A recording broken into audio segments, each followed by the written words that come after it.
ഏഴാം ക്ലാസ്സിലെ സോഷ്യൽ സയൻസിൻ്റെ രണ്ടാമത്തെ ചാപ്റ്ററായ മെഡീവൽ ഇന്ത്യ കൾച്ചറൽ മൂവ്മെൻറ്റ്സ് ആണ് നമ്മളിന്ന് നോക്കാൻ പോകുന്നത്. അതിൻ്റെ ഫസ്റ്റ് പാർട്ട്. അതിൽ ആദ്യം തന്നെ കുലശേഖര ആൾവാർ പെരുമാൾ തിരുമൊഴി എന്ന ഒരു കൃതിയിൽ എഴുതിയിരിക്കുന്ന ഏതാനും വരികൾ നമുക്ക് തന്നിട്ടുണ്ട്. Translation. I wish to be born as a dove, to live on this hill, to be born as a fish in the pond at Thiruvenkada hills, to stand as a Chempaga flower there, to stand as a pillar on the top of Venkata hill, to lie down as a step at the door of that temple. അതിൻ്റെ അർത്ഥം തിരുവെങ്കടമലയിൽ ഒരു പ്രാവായി, അവിടുത്തെ കുളത്തിലെ ഒരു മീനായി, അതല്ലെങ്കിൽ ചെമ്പകമലയിലെ ഒരു തൂണായി, അതുമല്ലെങ്കിൽ ക്ഷേത്രത്തിലെ ഒരു പടിയായി എങ്കിലും ജനിച്ചാൽ മതി. അതായത് അദ്ദേഹത്തിന് ക്ഷേത്രത്തിലെ ഏതെങ്കിലും ഒരു അംശമായി മാറിയാൽ മതി എന്ന അർത്ഥത്തിലുള്ള കവിതയാണിത്. The above verse is from Perumal Tirumozhi, written by Kulashekara Alvar, a Bhakta poet who lived in Kerala in the 9th century. 9ാം നൂറ്റാണ്ടിൽ കേരളത്തിൽ ജീവിച്ചിരുന്ന കുലശേഖര ആൾവാർ എന്ന ഭക്തകവി രചിച്ച പെരുമാൾ തിരുമൊഴിയിലെ ഒരു ഭാഗമാണ് നമ്മളിപ്പോൾ വായിച്ചത്. What is the theme behind these lines? എന്താണ് ഇതിൻ്റെ ആശയം? ഭക്തി is the total submission of one's life to God.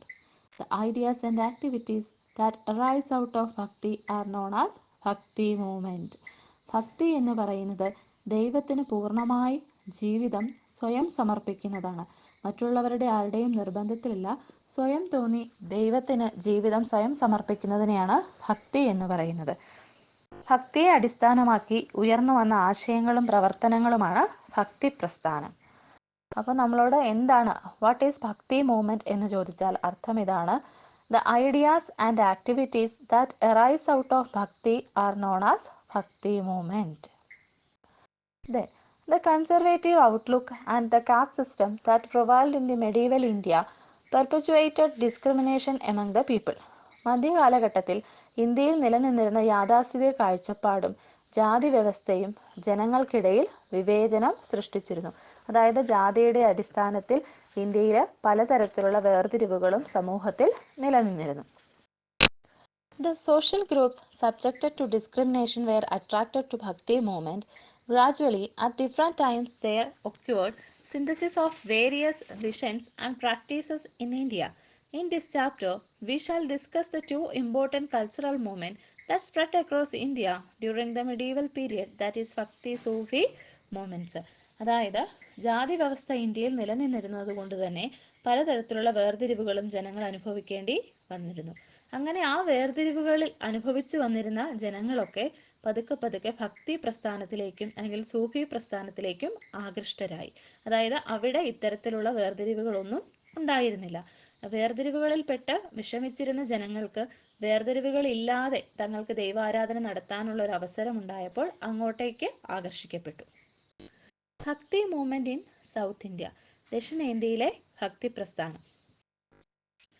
Bhakta poets who lived in South India composed hymns and devotional songs that express unwavering devotions to their favorite deity. These Bhakta poems were devotees of Vishnu, known as Alvars, and devotees of Shiva, known as Nayanars. അപ്പം ഈ ഭക്തി പ്രസ്ഥാനം പ്രധാനമായും രണ്ട് തരത്തിലാണ് അറിയപ്പെട്ടിരുന്നത്. അതാണ് ആൾവാർമാരും നായനാർമാരും. വിഷ്ണുവിനെ ആരാധിക്കുന്നവർ ആൾവാർമാരെന്നും ശിവനെ ആരാധിക്കുന്നവർ നായനാർമാരെന്നും അറിയപ്പെട്ടു. അതും പരീക്ഷയ്ക്ക് വരുന്നതാണ്, മറക്കാതെ പഠിക്കണം. വിഷ്ണുവിനെ ആരാധിക്കുന്നവർ ആൾവാർമാരെന്നും ശിവനെ ആരാധിക്കുന്നവർ നായനാർമാരെന്നും അറിയപ്പെട്ടു.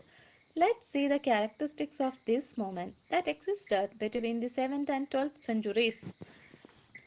12ാം നൂറ്റാണ്ടുകൾക്കിടയിൽ 7 മുതൽ 12ാം നൂറ്റാണ്ടുകൾക്കിടയിൽ നിലനിന്നിരുന്ന ഈ പ്രസ്ഥാനത്തിന്റെ സവിശേഷതകൾ എന്തൊക്കെയാണെന്ന് നമുക്ക് നോക്കാം.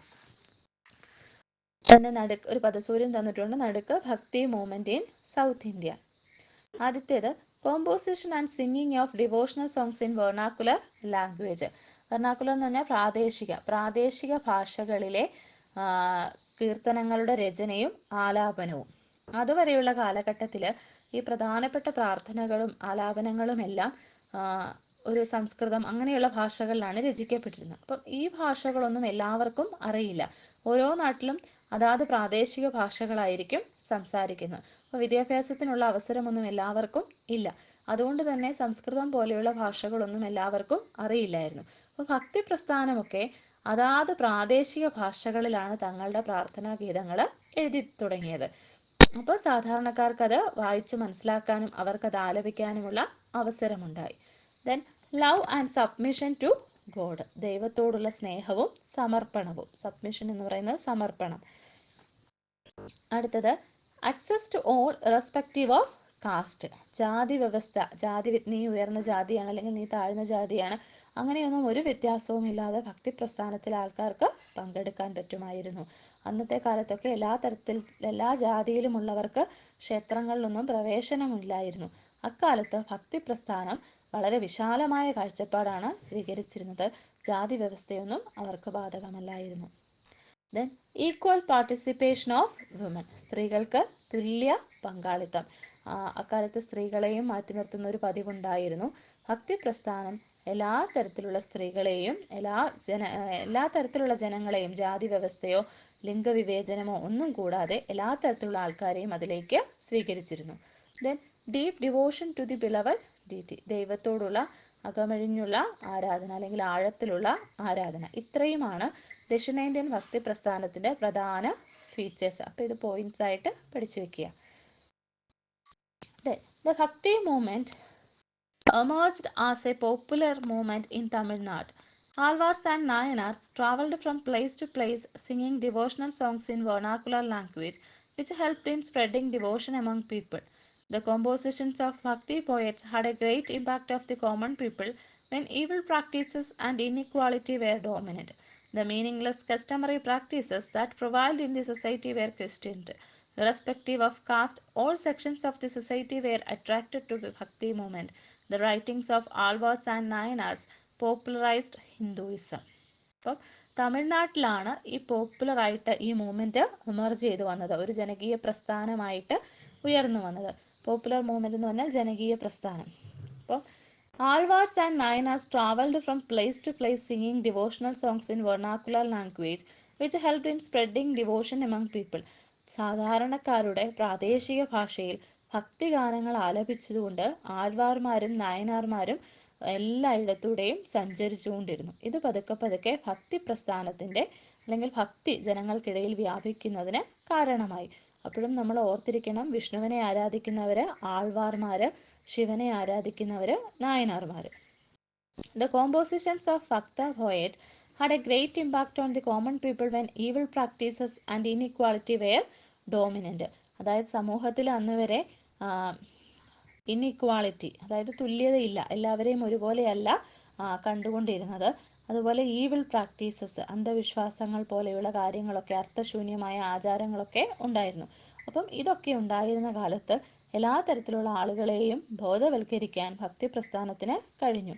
അപ്പം ജാതിയും മതവ്യത്യാസവും ഒന്നുമില്ലാതെ എല്ലാവരെയും ഇതിലേക്ക് സ്വീകരിച്ചു. അങ്ങനെ ആൾവാർമാരുടെയും നായനാർമാരുടെയും പ്രാദേശിക ഭാഷകളിലുള്ള പ്രാർത്ഥനാ ഗീതങ്ങൾ ഭക്തി പ്രസ്ഥാനത്തിനെ കൂടുതൽ ജനകീയമാക്കി, കൂടുതൽ ജനങ്ങൾ ഇതിലേക്ക് ആകർഷിക്കപ്പെട്ടു. The writings of the Alvars came to be known as നാലായിര ദിവ്യ പ്രബന്ധം, നാലായിര ദിവ്യ പ്രബന്ധം, while the writings of Nayanars were titled തിരുമുറൈകൾ. Many temples were also built during this period. അപ്പം ആൾവാർമാരുടെ പ്രധാന രചന നാലായിര പ്രബന്ധം എന്നും നായനാർമാരുടെ രചനകൾ തിരുമുറൈകൾ എന്നും അറിയപ്പെട്ടു. ആൾവാർമാരുടേത് നാലായിര ദിവ്യ പ്രബന്ധം, നായനാർമാരുടേത് തിരുമുറൈകൾ. ഇനി പ്രോമിനന്റ് പോയറ്റ്സ് ഓഫ് ഭക്തി മൂവ്മെന്റ്, ഭക്തി പ്രസ്ഥാനത്തിലെ പ്രധാന കവികൾ ആരൊക്കെയാണ്? Prominent poet of Bhakti movement. Devotees of Vishnu, Alvars. Devotees of Shiva, Nayanars. ആൾവാർമാരിലെ പ്രധാനപ്പെട്ട ആൾക്കാരായിരുന്നു കുലശേഖര ആൾവാർ, പെരിയാഴ്വർ, നമ്മാൾവർ, ആണ്ടാൾ. ശിവഭക്തരിലെ പ്രധാനപ്പെട്ട അല്ലെങ്കിൽ നായനാർമാരിലെ പ്രധാനപ്പെട്ട ആളായിരുന്നു കാരയ്ക്കൽ അമ്മയാർ, അപ്പർ, സമ്പന്തർ, സുന്ദരർ, മാണിക്യവാസകർ. ഇത്രയും പേരാണ് ഈ രണ്ട് പ്രസ്ഥാനത്തിലെയും പ്രധാനപ്പെട്ട ഭക്തി പ്രസ്ഥാനത്തിൻ്റെ രണ്ട് വഴികളാണ് നായനാർമാരും ആൾവാർമാരും. അവരിലെ പ്രധാനപ്പെട്ട കവികളാണ് ഇത്. ഇപ്പോൾ താഴെ ഒരു നോട്ട് തയ്യാറാക്കാൻ പറഞ്ഞിട്ടുണ്ട്. Make a note on the changes that south Indian bhakti movement brought about in the social system. Social സിസ്റ്റത്തിൽ എന്തൊക്കെ മാറ്റങ്ങളാണ് അല്ലെങ്കിൽ സാമൂഹ്യ വ്യവസ്ഥയിൽ ദക്ഷിണേന്ത്യൻ ഭക്തി പ്രസ്ഥാനം എന്തൊക്കെ മാറ്റങ്ങളാണ് കൊണ്ടുവന്നതെന്നാണ് ചോദ്യം. അപ്പോൾ അത് നമ്മൾക്ക് ആ മുകളിൽ തന്നെ തന്നിട്ടുണ്ട്. ആ മുകളിൽ നമ്മളിപ്പോൾ വായിച്ച അതേ പോയിന്റ്സ് തന്നെയാണ് അതിൻ്റെ answers. The compositions of Bhakta poets had a great impact on the common people when evil practices and inequality were dominant. അതായത് സമൂഹത്തിൽ പലതരത്തിലുള്ള അനാചാരങ്ങളും അസമത്വങ്ങളും നിലനിന്നിരുന്ന കാലത്ത് സാധാരണക്കാരെ ബോധവാന്മാരാക്കാൻ ഭക്തിപ്രസ്ഥാനത്തിന് കഴിഞ്ഞു. അല്ലെങ്കിൽ ഭക്തിപ്രസ്ഥാനം സാധാരണ ജനങ്ങളെ ഏറെ സ്വാധീനിച്ചു. അതുപോലെ the meaningless customary practices that prevailed in the society were questioned. സമൂഹത്തിൽ നിലനിന്നിരുന്ന അർത്ഥശൂന്യമായ ആചാരങ്ങൾ ക്വസ്റ്റ്യൻ ചെയ്യപ്പെട്ടു, ചോദ്യം ചെയ്യപ്പെട്ടു. അടുത്തത് irrespective of caste, all sections of the society were attracted to the ഭക്തി മൂവ്മെൻറ്റ്. ജാതി മതവ്യവസ്ഥകളില്ലാതെ എല്ലാ തരത്തിലുള്ള ആൾക്കാരും ഭക്തി പ്രസ്ഥാനത്തിൽ ആകൃഷ്ടരായി. അത്രയും നമുക്ക് ഇതിൻ്റെ ഒരു നോട്ടായിട്ട് തയ്യാറാക്കാം. The Bhakti movement gradually started spreading different parts of India. Let's get to know the propagators of Bhakti movement in different regions. Basavanna philanthropist of Kannada ദേശ. അതായത് കന്നഡ ദേശത്തെ മനുഷ്യസ്നേഹി. ഫിലാന്ത്രോപ്പിസ്റ്റ് മീൻസ് മനുഷ്യസ്നേഹി എന്നാണ്.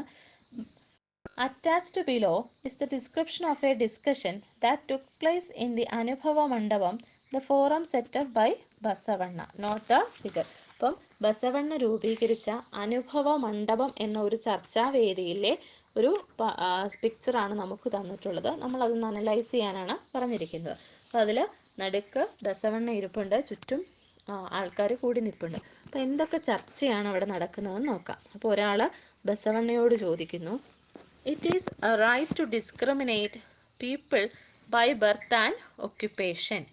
അതായത് ജന്മം കൊണ്ടും തൊഴിൽ കൊണ്ടും ആൾക്കാരെ വേർതിരിക്കുന്നത് ശരിയാണോ? അടുത്തയാൾ ചോദിക്കുന്നു, Isn't a child marriage a hindrance to girls' health and education? ശൈശവ വിവാഹം പെൺകുട്ടികളുടെ ആരോഗ്യവും വിദ്യാഭ്യാസവും നശിപ്പിക്കില്ലേ? അടുത്തൊരാൾ ചോദിക്കുന്നു, What can be done to liberate those who follow superstitions? അന്ധവിശ്വാസങ്ങളുടെ പിറകെ പോകുന്നവരെ മോചിപ്പിക്കാൻ എന്താണ് ചെയ്യേണ്ടത്? അപ്പം ഈ 3 ക്വസ്റ്റ്യൻസ് അവിടെ ചോദിക്കുന്നു.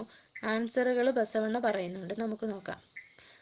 അദ്ദേഹം ആദ്യം പറയുന്നു, caste based discrimination prevent social progress. ജാതീയമായ വിവേചനങ്ങൾ സാമൂഹിക പുരോഗതിയെ തടയും. പിന്നെ ഒരാൾ ചോദിച്ചത് എന്തിനെ പറ്റിയായിരുന്നു? ചൈൽഡ് മാരേജിനെ പറ്റിയാണ്. അപ്പോൾ അദ്ദേഹം പറയുന്നു, girls education and marriage after puberty are important for social progress. Girls education and marriage after puberty are important for social changes. സാമൂഹ്യ പുരോഗതിക്ക് പെൺകുട്ടികളുടെ വിദ്യാഭ്യാസവും പ്രായപൂർത്തിയായ ശേഷം വിവാഹവും പ്രധാനമാണ് എന്ന് പറയുന്നു. അടുത്തത് rational thinking and experiences foster spiritual progress and free thinking. ആത്മീയ പുരോഗതിയും സ്വതന്ത്ര ചിന്തയും നേടണമെങ്കിൽ യുക്തിബോധവും അനുഭവങ്ങളും പ്രധാനമാണ്. അതായത് ഒരു സ്ത്രീ ചോദിച്ചിരുന്നു, അന്ധവിശ്വാസികളുടെ പുറകെ പോകുന്നവരെ മോചിപ്പിക്കാൻ എന്ത് ചെയ്യണമെന്ന്. അപ്പം അദ്ദേഹം അതിന് മറുപടിയാണ് പറഞ്ഞത്, ആത്മീയമായ പുരോഗതിയും സ്വതന്ത്ര ചിന്തയും നേടണമെങ്കിൽ യുക്തിബോധവും അനുഭവങ്ങളും വേണമെന്ന്. Rational thinking and experiences foster spiritual progress and free thinking. ഇനി അനുഭവ മണ്ഡപത്തെ പറ്റി ഒരു നോട്ട് തന്നിട്ടുണ്ട്, നമുക്ക് നോക്കാം. Anubhava Mandapam was a spiritual forum founded by Basavanna in the 12th century. Allama Prabhu and Akka Mahadevi led the discussions in the Anubhava Mandapam. Everyone was allowed to participate in the discussion irrespective of caste and gender. People used to come to Anubhava Mandapam for spiritual discussions and renewal knowledge.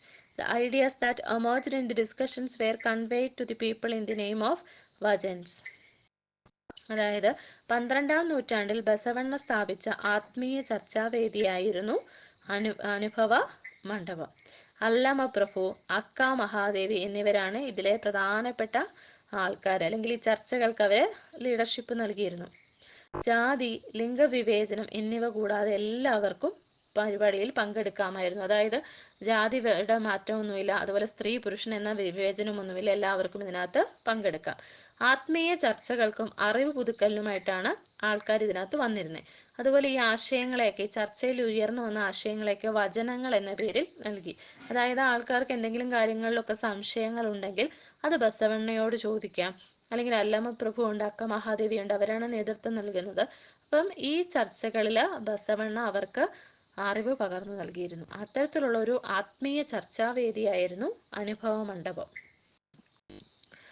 List out the key features of the social conditions during that period. അപ്പം നമ്മൾ ഈ ചിത്രം 2.2 അത് നമ്മൾ കണ്ടു കഴിഞ്ഞപ്പോൾ നമുക്ക് മനസ്സിലായ കാര്യങ്ങൾ എന്തൊക്കെയാണ്? ആൾക്കാരുടെ ക്വസ്റ്റ്യനിൽ നിന്ന് നമുക്ക് മനസ്സിലായല്ലോ കുറച്ച് കാര്യങ്ങൾ, ഇതൊക്കെ അന്നത്തെ സമൂഹത്തിൽ നിലനിന്നിരുന്നു. അതെന്തൊക്കെയാണ് നിങ്ങൾക്ക് മനസ്സിലായതെന്നാണ് ചോദിച്ചത്. കാസ്റ്റ് ഡിസ്ക്രിമിനേഷൻ എക്സിസ്റ്റ്, ജാതി വേർതിരിവുണ്ടായിരുന്നു എന്ന് മനസ്സിലായില്ലേ? ആദ്യത്തെ ആൾ ചോദിക്കുന്നുണ്ട്, is it right to discriminate people by birth and occupation, ജാതിയും തൊഴിലും കൊണ്ട് ആൾക്കാരെ വേർതിരിക്കുന്നത് ശരിയാണോ എന്ന് ഒരാൾ ചോദിക്കുന്നുണ്ട്. അപ്പം കാസ്റ്റ് ഡിസ്ക്രിമിനേഷൻ എക്സിസ്റ്റഡ്, അത് ശരിയാണ്. ഇനി രണ്ടെണ്ണം കൂടി നമുക്ക് കണ്ടുപിടിക്കാനുണ്ട്. ജെൻഡർ ഡിസ്ക്രിമിനേഷൻ എക്സിസ്റ്റഡ്, അതായത് ലിംഗവിവേചനം നിലനിന്നിരുന്നു. പിന്നെ എന്തുണ്ടായിരുന്നു? ചൈൽഡ് മാരേജ് എക്സിസ്റ്റഡ്, ചൈൽഡ് മാരേജും അന്നത്തെ കാലത്ത് ഉണ്ടായിരുന്നു. അതുപോലെ കുറേ കാര്യങ്ങൾ നമുക്കതിൽ നിന്ന് ഇതുകൂടാതെ മനസ്സിലായിട്ടുണ്ട്. അതായത് പെൺകുട്ടികളുടെ എഡ്യൂക്കേഷൻ ഇല്ലായിരുന്നു, അതുപോലെ സൂപ്പർസ്റ്റിഷ്യസ് ബിലീഫ്സ് ഉണ്ടായിരുന്നു, അന്ധവിശ്വാസങ്ങൾ ഉണ്ടായിരുന്നു. അപ്പോൾ നമ്മളോട് ഇവിടെ 3 എഴുതാൻ പറഞ്ഞിട്ടുള്ളൂ. Caste discrimination existed, gender discrimination existed, child marriage existed. ഇനി Basavanna was a philosopher, social reformer and poet who lived in Kannada Desha in the 12th century. He decided to make people aware of the social and religious discrimination that existed in the society and endeavored to wipe them out. അതായത് 12-ാം നൂറ്റാണ്ടിൽ കന്നഡ ദേശത്ത് ജീവിച്ചിരുന്ന ഒരു തത്വചിന്തകനും സാമൂഹ്യ പരിഷ്കർത്താവും കവിയും ഒക്കെയായിരുന്നു ബസവണ്ണ. അത് നമുക്ക് മനസ്സിലായി. അദ്ദേഹം ഒരു മനുഷ്യസ്നേഹിയായിരുന്നു, സാമൂഹിക പരിഷ്കർത്താവായിരുന്നു. അതായത് സമൂഹത്തിൽ മാറ്റം വരണം എന്ന് വിചാരിക്കുന്ന ആളെയാണ് സോഷ്യൽ റിഫോമർ എന്ന് പറയുന്നത്. അപ്പം അങ്ങനെ ഒരാളായിരുന്നു ബസവണ്ണ.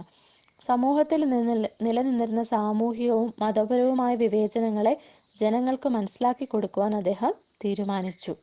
സ്വാതന്ത്ര്യം, സാമൂഹ്യ നീതി, സമത്വം എന്നിവയിൽ അധിഷ്ഠിതമായ കാഴ്ചപ്പാടാണ് അദ്ദേഹം മുന്നോട്ട് വെച്ചത്. Basavanna put forward a vision based on freedom, equality and social justice. സ്വാതന്ത്ര്യത്തിലും തുല്യതയിലും സാമൂഹ്യ നീതിയിലും ബേസ്ഡ് ചെയ്തിട്ടുള്ള ഒരു പുരോഗമനമാണ് അദ്ദേഹം ആശിച്ചത്. Through the Veerashaiva movement founded by him he coordinated these ideas. അപ്പോൾ അദ്ദേഹം സ്ഥാപിച്ച പ്രസ്ഥാനമാണ് വീരശൈവ പ്രസ്ഥാനം.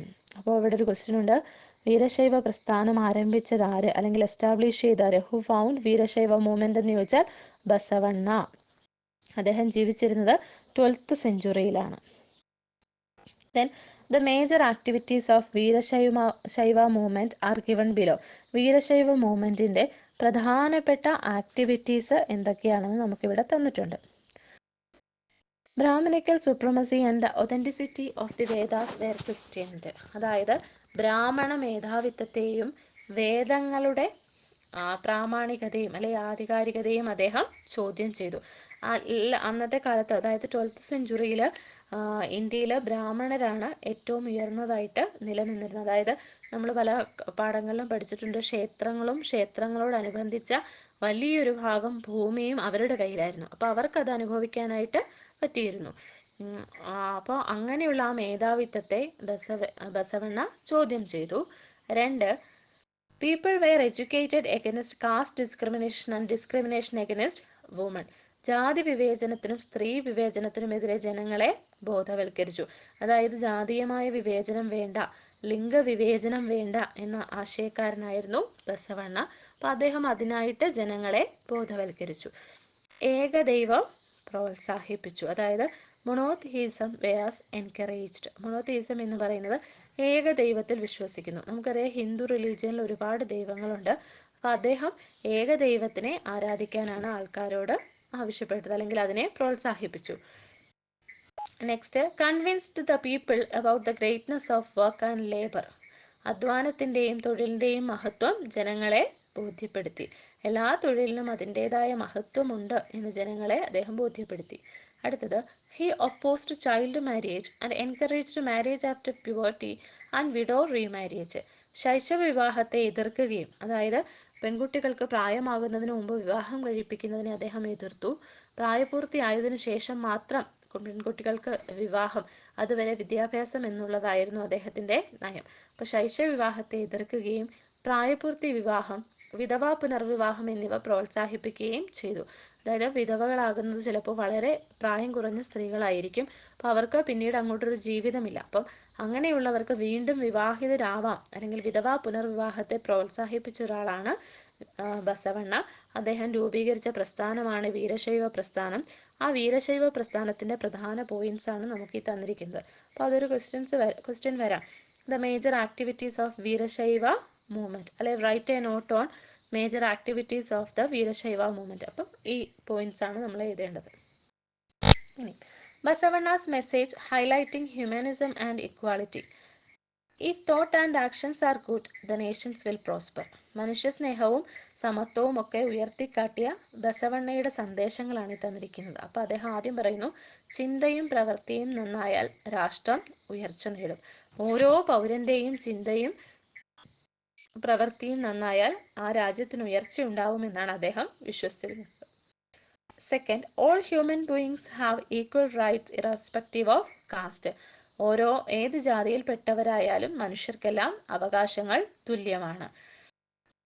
Intermediaries are not required to worship God. ഈശ്വര ആരാധനയ്ക്ക് ഇടനിലക്കാർ ആവശ്യമില്ല. Then fourth one, there is no rebirth. Live the life blissfully. പുനർജന്മമില്ല, ഈ ജന്മം ധന്യമാക്കി ജീവിക്കൂ. അപ്പോൾ അടുത്ത ജന്മത്തിൽ നന്നാവാം, അല്ലെങ്കിൽ നന്നായിട്ട് ജീവിക്കാം എന്ന് വിചാരിക്കാതെ, അതില്ല എന്നാണ് അദ്ദേഹം വിശ്വസിച്ചിരുന്നത്. ഈ ജന്മത്തിൽ തന്നെ നമ്മൾ നന്നായി ജീവിക്കൂ എന്നാണ് അദ്ദേഹം പറഞ്ഞിരുന്നത്. വീരശൈവ പ്രസ്ഥാനം ജാതി വ്യവസ്ഥയെയും അസമത്വങ്ങളെയും ചോദ്യം ചെയ്തിരുന്നു. ഈ പ്രസ്താവന വിലയിരുത്തുക എന്നുള്ളതാണ് ആ ബോക്സിൽ തന്നിരിക്കുന്നത്. The Veerashaiva movement questioned the caste system and inequalities, evaluate this statement. അത് തന്നെയാണ് നമ്മൾ വീരശൈവ മൂവ്മെന്റിന്റെ ആ ഒരു പോയിന്റ്സ് ആയിട്ട് പഠിച്ചത്. അപ്പോൾ അത് എഴുതിയാൽ മതി. ഇനി Kabir, propagator of human harmony. Kabir, propagator of human harmony. Read these lines. The Almighty is known by many names, like Allah, Ram, Karim, Keshav, Hari, Hasrat. Are in the bangles and rings nothing but forms of gold. Variety lies in names we call them. അപ്പോൾ അദ്ദേഹം പറയുന്നു, ദൈവത്തിന് പലതരത്തിലുള്ള വിളിപ്പേരുകളുണ്ട്. അള്ള, രാമൻ, കരി, കേശവ, ഹരി, ഹസ്രത്ത്. അള്ള, രാമൻ, കരീം, കേശവ, ഹരി, ഹസ്രത്ത്. ദൈവത്തിന് പല പേരുകളുണ്ട്. അതുപോലെ തന്നെ ബാംഗിൾസും റിങ്സും എല്ലാം ഗോൾഡിലാണ് നിർമ്മിക്കുന്നത്. പക്ഷെ ഇതിനകത്തെല്ലാം ഉള്ള സാധനം എന്താണ്? ഗോൾഡാണ്. Variety lies in names we call them. അപ്പം വൈജാത്യങ്ങൾ അല്ലെങ്കിൽ വ്യത്യസ്തത എന്ന് പറയുന്നത് നാം പറയുന്നതാണ്. സ്വർണം എന്ന് പറയുന്ന ആ വളം നിർമ്മിക്കാൻ ഉപയോഗിക്കുന്ന അതേ സ്വർണം കൊണ്ടാണ് മോതിരവും നിർമ്മിക്കുന്നത്. അപ്പം നമ്മൾ വലുതായതിനെ വളയെന്നും ചെറുതിനെ മോതിരം എന്നും വിളിക്കുന്നു. അതുപോലെ തന്നെ അള്ളാ എന്നും രാമെന്നും വിളിക്കുന്നതും ഒരേ ദൈവമാണ് എന്ന് വിശ്വസിച്ചിരുന്ന ആളായിരുന്നു Kabir. These are lines by Kabir, propagator of Bhakti movement, who lived in northern India, present-day Uttar Pradesh, in the 15th century. ഇന്നത്തെ ഉത്തർപ്രദേശിൽ 15ാം നൂറ്റാണ്ടിൽ ജീവിച്ചിരുന്നയാളായിരുന്നു Kabir. Kabir propagated his ideas through such hymns known as dohas. Kabir dohas were very popular with the masses as he composed hymns in a language that common people could understand. അപ്പം ദോഹകൾ എന്നറിയപ്പെടുന്ന ഇത്തരം കീർത്തനങ്ങളിലൂടെ, ഇത്തരം എന്ന് പറഞ്ഞാൽ നമ്മളിപ്പോൾ മുമ്പ് കണ്ടത്, അത്തരം കീർത്തനങ്ങളിലൂടെ കബീർ തൻ്റെ ആശയങ്ങൾ പ്രചരിപ്പിച്ചിരുന്നു. സാധാരണക്കാർക്ക് മനസ്സിലാകാൻ കഴിയുന്ന ഭാഷയിലാണ് അദ്ദേഹം കീർത്തനങ്ങൾ രചിച്ചിരുന്നത്. അതുകൊണ്ട് തന്നെ അത് ജനങ്ങളെ ആകർഷിച്ചിരുന്നു. നമ്മൾ ഭക്തിപ്രസ്ഥാനത്തിൻ്റെ കാര്യം പറഞ്ഞിരുന്നു. സാധാരണക്കാരുടെ ഭാഷയിൽ എഴുതുന്നവയെ എല്ലാവർക്കും ഇഷ്ടപ്പെടുകയുള്ളൂ. കാരണം എല്ലാവർക്കും വായിച്ച് മനസ്സിലാകണമെങ്കിൽ അത്തരം ഭാഷകളെ പറ്റുള്ളൂ. അതുതന്നെയായിരുന്നു കബീറിൻ്റെ ദോഹകളുടെയും പ്രത്യേകതകൾ. അദ്ദേഹം പ്രാദേശിക ഭാഷയിലാണ് ഇവ രചിച്ചിരുന്നത്. Kabir stood for Hindu-Muslim unity and brotherhood. He reminded that the Hindus and Muslims are the two vessels made of the same soil. He argued that caste system, untouchability, religious rituals, post-death rites, idol worship, etc. were meaningless. Hindu മുസ്ലിം സഹോദരത്തിന് വേണ്ടി പ്രവർത്തിച്ചിരുന്ന ആളായിരുന്നു കബീർ. അതായത് അദ്ദേഹം ഹിന്ദു മുസ്ലിങ്ങൾ ഒരുമിച്ച് പോകണമെന്ന് വിശ്വസിച്ചിരുന്ന ഒരാളായിരുന്നു. ഒരേ മണ്ണുകൊണ്ടുണ്ടാക്കിയ രണ്ട് പാത്രങ്ങളാണ് ഹിന്ദുവും മുസ്ലിമും എന്ന് അദ്ദേഹം വിശ്വസിച്ചു. അത് ഓർമ്മിപ്പിച്ചു. റിമൈൻഡഡ് എന്നാണ്, നമ്മളെ ഓർമ്മിപ്പിച്ചു. അതുപോലെ ജാതി വ്യവസ്ഥ, തൊട്ടുകൂടായ്മ, അൺടച്ചബിലിറ്റി എന്ന് പറഞ്ഞാൽ തൊട്ടുകൂടായ്മ, റിലീജിയസ് റിച്വൽസ് എന്ന് പറഞ്ഞാൽ ചടങ്ങുകൾ, പലതരത്തിലുള്ള ജാതിയുമായിട്ട് ബന്ധപ്പെട്ടിട്ടുള്ള ചടങ്ങുകൾ, പോസ്റ്റ് ഡെത്ത് റൈറ്റ്സ് എന്ന് പറഞ്ഞാൽ മരണത്തിന് ശേഷമുള്ള ചടങ്ങുകൾ, മരണാനന്തര ചടങ്ങുകൾ, ഐഡൽ വർഷിപ്പ് വിഗ്രഹാരാധന എന്നിവയെല്ലാം അർത്ഥശൂന്യമാണ്, അതിനകത്തൊന്നും ഒരു കാര്യമില്ല എന്ന് വിശ്വസിച്ചിരുന്ന ആളാണ്. അതായത് ജാതി വ്യവസ്ഥയിൽ, തൊട്ടുകൂടായ്മയിൽ, പൂജകളിൽ, മരണാനന്തര ചടങ്ങുകളിൽ, വിഗ്രഹാരാധന ഇവയിലൊന്നും ഒരർത്ഥവുമില്ലെന്ന് അദ്ദേഹം വിശ്വസിച്ചിരുന്നു. Then Kabir's thought and activities were immensely influenced by Bhakti Sufi ideas. He rejected religious traditions completely. He also ignored the external rituals of religions. ജാതി, മതം, വർണ്ണം, കുടുംബമഹിമ, സമ്പത്ത് എന്നിവയെ അടിസ്ഥാനമാക്കിയുള്ള എല്ലാത്തരം വിവേചനങ്ങളെയും കബീർ ഇഷ്ടപ്പെട്ടിരുന്നില്ല. അതുപോലെ ഭക്തി സൂഫി ആശയങ്ങൾ കബീറിൻ്റെ പ്രവർത്തനങ്ങളെ ഏറെ സ്വാധീനിച്ചു. അപ്പോൾ അദ്ദേഹം ഈ രണ്ട് മൂവ്മെൻറ്റിലും, അതായത് ഹിന്ദു മുസ്ലിങ്ങൾ ഒരുമിച്ച് പോകണമെന്ന് വിശ്വാസക്കാരനായിരുന്നു. അതുകൊണ്ട് തന്നെ ഭക്തി പ്രസ്ഥാനവും സൂഫി പ്രസ്ഥാനവും അവയിലെ രണ്ടിലെയും ആശയങ്ങൾ അദ്ദേഹം എടുത്തിരുന്നു. മതപാരമ്പര്യങ്ങളെ അദ്ദേഹം പൂർണ്ണമായി നിരാകരിച്ചിരുന്നു. മതങ്ങളുടെ ബാഹ്യ ആരാധനക്രമങ്ങളെയും അദ്ദേഹം വിശ്വസിച്ചിരുന്നില്ല. അരൂപിയായ ദൈവത്തിൽ എന്ന് പറഞ്ഞാൽ he believed in formless God, അതായത് രൂപമില്ലാത്ത ദൈവത്തിലാണ് അദ്ദേഹം വിശ്വസിച്ചിരുന്നത്. അതുപോലെ he propagated bhakti as a means of salvation, നമ്മുടെ മോക്ഷത്തിനൊരു മാർഗമായി അദ്ദേഹം ഭക്തിയെ പ്രചരിപ്പിക്കുകയും ചെയ്തു. Kabir traveled from place to place with his disciples to spread his ideas. Read some of his experience during such travels. തൻ്റെ ആശയങ്ങൾ പ്രചരിപ്പിക്കാൻ വേണ്ടി കബീർ പല സ്ഥലങ്ങളിലൂടെ സഞ്ചരിച്ചു. അങ്ങനെ സഞ്ചരിച്ച ഒരു സ്ഥലത്തെ അദ്ദേഹത്തിൻ്റെ എക്സ്പീരിയൻസസ് ആണ് താഴെ പറയുന്നത്. Once Kabir inquired of a grieving village chieftain. He said, "It's karma. What else to say? People are dying of smallpox. Sursi is the remedy." Kabir laughed and said, "A spell for healing. None of this can be solved by magical spell. Only treatment can cure the diseases." On another occasion, people started giving gifts to Kabir and his disciples. He said, "We are weavers, metal workers, woodcutters, farmers and cobblers. We do work and live. We do not need gift." ഒരിക്കൽ ദുഃഖിതനായിരുന്ന ഒരു ഗ്രാമമുഖ്യനോട് കബീർ കാരണം അന്വേഷിച്ചു. അപ്പോൾ അയാൾ പറഞ്ഞു, കർമ്മഫലം അല്ലാതെ എന്ത്, ആളുകളെല്ലാം വസൂരി കാരണമായിട്ട് മരിച്ചു വീഴുന്നുണ്ട്, അതിന് പരിഹാരമായിട്ടൊരു മന്ത്രവാദം നടത്തണമെന്ന് പറഞ്ഞു. അപ്പോൾ കബീർ പൊട്ടിച്ചിരിച്ചുകൊണ്ട് പറഞ്ഞു, രോഗശാന്തിക്ക് മന്ത്രവാദം നടത്തിക്കൊണ്ടൊന്നും കഴിയില്ല, ചികിത്സ കൊണ്ടേ അത് ഭേദമാകും. അതായത് അന്നും അദ്ദേഹം സൂപ്പർസ്റ്റിഷ്യസ് ബിലീഫ് അല്ലെങ്കിൽ ഇങ്ങനെയുള്ള അന്ധവിശ്വാസങ്ങൾക്കൊക്കെ എതിരായിരുന്നു. മറ്റൊരിക്കൽ കബീറിനും കൂട്ടുകാർക്കും ആളുകൾ ഉപഹാരങ്ങൾ, സമ്മാനങ്ങൾ നടത്തി കൊടുക്കാൻ തുടങ്ങി. അപ്പോൾ അദ്ദേഹം പറഞ്ഞു, ഞങ്ങൾ നെയ്ത്തുകാരും ലോഹപ്പണിക്കാരും മരം കടയുന്നവരും കൃഷിക്കാരും ചെരുപ്പ് കുത്തുകളും ഒക്കെയാണ്, ഞങ്ങളും തൊഴിൽ ചെയ്താണ് ജീവിക്കുന്നത്. അപ്പം ഞങ്ങൾക്ക് അതിനുള്ള പൈസ അതിൽ നിന്ന് കിട്ടുന്നുണ്ട്, അതുകൊണ്ട് മറ്റാരുടെയും ഉപഹാരങ്ങൾ ഞങ്ങൾക്ക് വേണ്ട എന്ന് അദ്ദേഹം പറയുകയുണ്ടായി. ഇനി You have read Kabir's Doha and stories. Add your findings below. നിങ്ങൾ കബീറിൻ്റെ ദോഹയും സ്റ്റോറീസും ഒക്കെ വായിച്ചല്ലോ. അപ്പോൾ അതിൻ്റെ അത് നിങ്ങൾ കണ്ടെത്തിയ കാര്യങ്ങൾ, ഇതിൽ നിന്നൊക്കെ നിങ്ങൾക്ക് കബീറിനെ പറ്റി മനസ്സിലായ കാര്യങ്ങൾ കൂട്ടിച്ചേർക്കാനാണ് പറഞ്ഞേക്കുന്നത്. People call God by different names. ആളുകൾ ദൈവത്തെ പല പേരുകളിൽ വിളിക്കുന്നു എന്ന് കബീർ പറഞ്ഞിരുന്നു, നമുക്ക് മനസ്സിലായി. Second, Kabir made people think against superstitions. അന്ധവിശ്വാസങ്ങൾക്കെതിരായി ജനങ്ങളെ ചിന്തിക്കാൻ അദ്ദേഹം പ്രേരിപ്പിച്ചു. പിന്നെ നമുക്ക് പറയാം caste system, untouchability, religious rituals, post death rites, idol worship etcetera. ഇതിനെല്ലാം എതിരായിരുന്നു അദ്ദേഹം, അല്ലേ? അപ്പോൾ എങ്ങനെ പറയാം? Kabir was against caste system, untouchability, religious rituals, post death rites, idol worship. Next point, he rejected religious traditions completely. മതപരമായ എല്ലാ ആചാരങ്ങളെയും അദ്ദേഹം നിരാകരിച്ചു. അടുത്തത് പറയാം, who believed in formless God. Kabir believed in formless God, അതായത് രൂപമില്ലാത്ത ദൈവത്തിലാണ് അദ്ദേഹം വിശ്വസിച്ചത്. അടുത്തായിട്ട് നമുക്ക് പറയാം, he propagated bhakti as a means of salvation. മോക്ഷത്തിനുള്ള ഒരു മാർഗമായിട്ടാണ് അദ്ദേഹം ഭക്തിയെ കണ്ടത്. 2 പോയിന്റ്സും കൂടി എഴുതാൻ പറഞ്ഞിട്ടുള്ളൂ, എങ്കിലും നമുക്ക് 3-4 പോയിന്റ്സ് എഴുതാം. Then Guru Nanak, love and brotherhood, സ്നേഹവും സഹോദര്യവും. Once Guru Nanak and Bhai Mardana came to rest at Sajjan Tak Inn. He had a habit of robbing those who stayed there. ഒരിക്കൽ ഗുരുനാനാക്കും ഭായി മർദാനയും കൂടി സജ്ജൻ തഗ് എന്ന് പറയുന്ന ഒരാളുടെ സത്രത്തിൽ വിശ്രമിക്കാനെത്തി. ഇൻ എന്ന് പറഞ്ഞാൽ സത്രമാണ്. പണ്ട് കാലത്ത് ഈ ഹോട്ടലുകൾ പോലെ പ്രവർത്തിച്ചിരുന്നവയാണ്. അതായത് ദൂരയാത്ര പോകുന്നവർക്ക് താമസവും ഭക്ഷണവും നൽകും, അതാണ് ഇൻ. അപ്പോൾ അങ്ങനെ ആ സത്രത്തിൽ വിശ്വസിച്ച് അവിടെ കിടക്കാൻ വരുന്നവരുടെ വസ്തുക്കൾ കൊള്ളയടിക്കുന്ന സ്വഭാവം സജ്ജൻ തഗിനോ ഉണ്ടായിരുന്നു. Knowing this, Guru Nanak did not want to rest for the night. Instead, they started singing Shabad prayer songs composed by Guru Nanak. അപ്പോൾ ഇത് മനസ്സിലായി, ഗുരുനാനാക്കിന് ഇക്കാര്യം മനസ്സിലായി.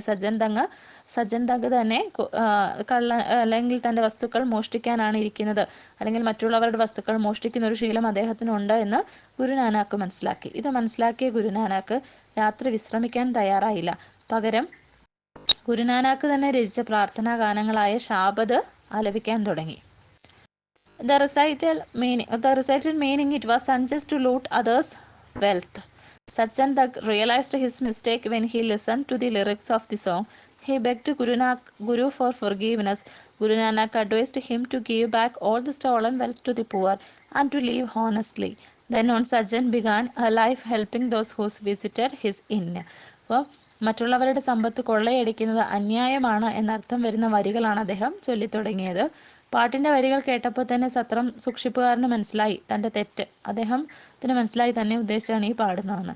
അദ്ദേഹം ഗുരുനാനാക്കിനോട് ക്ഷമ ചോദിക്കുകയും ഗുരുനാനാക്ക് പകരം അദ്ദേഹത്തിനോട് പറഞ്ഞു, ഇതുവരെ മോഷ്ടിച്ച പണമെല്ലാം ദരിദ്രർക്ക് വിതരണം ചെയ്യണം, ഇനി സത്യസന്ധനായി ജീവിക്കണമെന്ന്. അങ്ങനെ സജ്ജൻ തഗ് തൻ്റെ ആ മോഷണമൊക്കെ നിർത്തി മറ്റുള്ളവരെ സഹായിച്ച് ജീവിക്കാൻ തുടങ്ങി. അപ്പം അതിന് താഴെ ചോദിച്ചിരിക്കുന്നു, what ideas did you get from this story? ഈ സ്റ്റോറിയിൽ നിന്ന് നിങ്ങൾക്ക് എന്തൊക്കെ ആശയങ്ങളാണ് ലഭിച്ചത്? നമുക്ക് എന്തൊക്കെ ആശയങ്ങൾ ലഭിച്ചു? His religious songs named as Shabad. അദ്ദേഹത്തിൻ്റെ പ്രാർത്ഥനാ ഗീതങ്ങളാണ് അല്ലെങ്കിൽ ഗാനങ്ങളാണ് ഷാബദ്. പിന്നെ മനസ്സിലായി, he believed that it was unjust to loot others' wealth. മറ്റുള്ളവരുടെ വസ്തുക്കൾ കൊള്ളയടിക്കുന്നത് അന്യായമാണ് എന്ന് ഗുരുനാനാക്ക് വിശ്വസിച്ചിരുന്നു. It was unjust to loot others' wealth. അടുത്ത point, Guru Nanak advised him to give back all the stolen wealth to the poor and to live honestly. Guru Nanak advised him to leave back all the stolen wealth to the poor and to live honestly. അപ്പോൾ അത്രയും കാര്യങ്ങൾ നമുക്ക് ആ സ്റ്റോറിയിൽ നിന്ന് മനസ്സിലായി. ഇനി next പേജിൽ, Guru Nanak was born in 15th century in the village of Talwandi, now in Pakistan, in Sheikhpura, Punjab. Guru Nanak attempted to harmonize the ideas of different religions. He traveled within and outside India to propagate his thoughts. 15ാം നൂറ്റാണ്ടിൽ പഞ്ചാബിലെ ഷേഖ്പുരയിലെ തൽവണ്ടി, ഇപ്പോൾ അത് പാകിസ്ഥാനിലാണ്, ആ ഗ്രാമത്തിലാണ് അദ്ദേഹം ജനിച്ചത്. വിവിധ മതങ്ങളുടെ ആശയങ്ങൾ സമന്വയിപ്പിക്കാൻ, അല്ലെ വിവിധ മതങ്ങളിലെ നല്ല ആശയങ്ങൾ ഒരുമിപ്പിക്കാൻ അദ്ദേഹം ശ്രമിച്ചു. അപ്പോൾ തൻ്റെ ഐഡിയകൾ പ്രചരിപ്പിക്കുന്നതിനായി ഇന്ത്യക്ക് അകത്തും പുറത്തുമായിട്ട് അദ്ദേഹം ധാരാളം യാത്ര ചെയ്തു. അപ്പോൾ പ്രൊപ്പഗേറ്റ് എന്ന് പറഞ്ഞാൽ പ്രചരിപ്പിക്കാൻ. Guru Nanak was against meaningless religious rituals. He attempted to propagate the message of one God.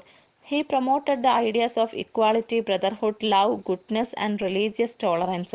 മതങ്ങളുടെ നിരർത്ഥകത്തിന് ഒരർത്ഥവുമില്ലാത്ത അനുഷ്ഠാനങ്ങളെയൊക്കെ അദ്ദേഹം എതിർത്തിരുന്നു.